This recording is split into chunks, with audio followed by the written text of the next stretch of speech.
Brazil বনাম নরওয়ের ম্যাচে হাড্ডাহাড্ডি লড়াই দেখার জন্য বসে আছে সমর্থকরা। এছাড়া এই ম্যাচে প্রথম একাদশে নেইমারকে কি রাখবেন আনচেলত্তি, আর ম্যাচটি কে জিতবে বলল খালিসিটিয়া। বিস্তারিত জানতে ভিডিওটি না টেনে দেখুন। আগামী 5 জুলাই মেডলাইফ স্টেডিয়ামে শেষ 16 সবচেয়ে আকর্ষণীয় ম্যাচে মুখোমুখি হবে ব্রাজিল ও নরওয়ে। বাংলাদেশ সময় রাত 2টায় এই ম্যাচে কোয়ার্টার ফাইনালের স্থান নিশ্চিত করবে যে কোনো একটি দল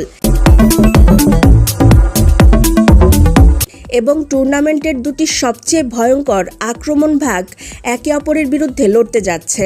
ব্রাজিল গ্রুপ সিতে শীর্ষস্থান দখল করে এবং শেষ 32-এ জাপানকে 2-1 গোলে হারায়, যেখানে গোল করেন দলের হয়ে সর্বোচ্চ ভিনিসিয়াস জুনিয়র ও ম্যাথিউস কুনহা। নরওয়ে 2026 বিশ্বকাপের অন্যতম আলোচিত দল। আর্লিং হল্যান্ডের অসাধারণ গোল করার ধারাবাহিকতায় তারা গ্রুপ আইতে দ্বিতীয় স্থান অর্জন করে এবং শেষ 32-এ আইভরি কোস্টের বিপক্ষে 2-1 গোলে জয়লাভ করে। এখন ব্রাজিলের সাথে রাউন্ড 16 খেলতে নামছে। তবে নরওয়ের হয়ে দুটি সেরা নাম্বার 9 ও উইঙ্গার জুটি মুখোমুখি হচ্ছে এবং বিশ্লেষকরা আশা করছে যে ম্যাচটিতে গোল হবে দুই দলের। নরওয়ের জন্য একটি ভয়ের বিষয় হলো তারা ইতোমধ্যেই একবার একটি সেরা আক্রমণ ভাগের কাছে পরাস্ত হয়েছে। গ্রুপ পর্বে ফ্রান্স তাদের 4-1 গোলে হারিয়েছিল।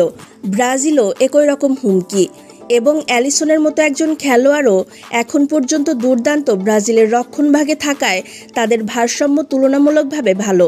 কিন্তু হল্যান্ড এবং মার্টিন ওডেগার্ড যে কোনো ম্যাচেই নরওয়েকে লড়াই করার সুযোগ করে দেন। আর ঠিক এই কারণে ম্যাচটিকে একটি আনুষ্ঠানিকতার পরিবর্তে একটি সত্যিকারের ফুটবল প্রতিদ্বন্দ্বিতা বলে মনে হচ্ছে। এছাড়া খালিসি জরিপ বলছে 50% জয়ের হার নিয়ে মাঠে নামবে ব্রাজিল, অন্যদিকে 30% জয়ের হার নিয়ে মাঠে নামবে নরওয়ে। বাকি 20% খেলার এক্সট্রা টাইমে যাওয়ার সম্ভাবনা বেশি। এদিন যে দল ভালো করবে অ্যাটাকিং ও ডিফেন্স তারা জয়ের পথে এগিয়ে থাকবে। এবার আসা যাক নেইমার একাদশে থাকবে কিনা। কোচ যেহেতু আনচেলত্তি, তাই তার ফিলোসফিক্যাল জায়গা থেকে এই ম্যাচে নেইমারকে প্রথম একাদশে নামাতে হতে পারে।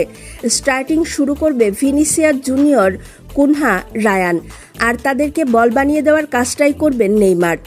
আবার নেইমারকে বসিয়ে এনরিকে খেলাতে পারেন কোচ আনচেলত্তি। সেক্ষেত্রে 4-2-4 ফরমেশনে খেলবে ব্রাজিল।